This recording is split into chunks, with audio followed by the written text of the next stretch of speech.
Alors à un moment, j'ai eu tendance à le classer dans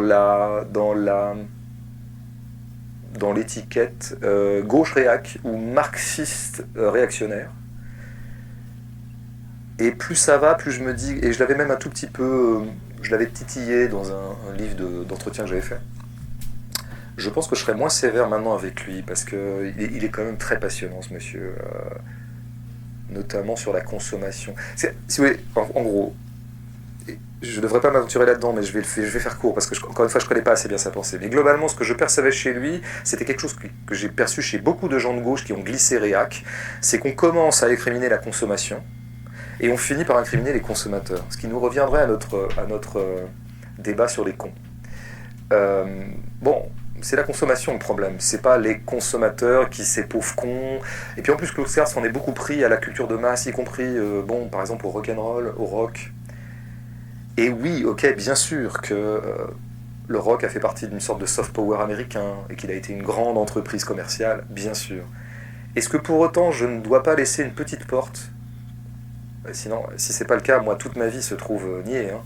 Mais une petite porte, c'est vrai que le type achète un album de rock parce qu'il est conditionné à l'acheter et parce qu'il y a eu un marketing pour le faire acheter. Ok, très bien. Mais après, le type se retrouve tout seul dans sa chambre. Et il passe en boucle cet album. Et il y a une chanson sur cet album qu'il adore particulièrement, la 7, voilà, sur un CD. Voilà.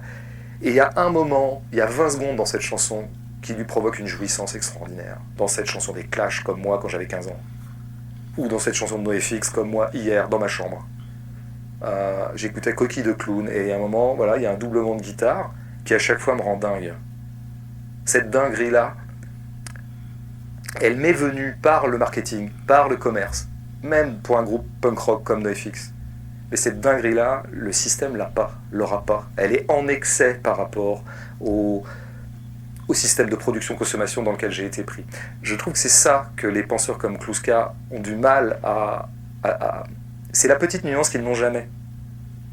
Et il ne faut pas l'oublier. Je veux dire, il y a des éléments, enfin comment dire, il y a des effets tordus du capitalisme qui fait que parfois il y a eu des gestes d'émancipation qui ont été portés par les produits commerciaux. De la même façon que moi je pense que je m'émancipais un peu quand je regardais Colombo quand j'avais 16 ans sur TF1. Quoi. Vous voyez ce que il ne faut jamais confondre les deux. L'analyse systémique de la consommation. Et là-dessus, je pense que je serais absolument d'accord avec Kluska et tout un tas de gens. Et l'analyse anthropologique de ce que font ces produits aux gens. Et il ne faut pas prendre les gens pour plus cons qu'ils ne sont.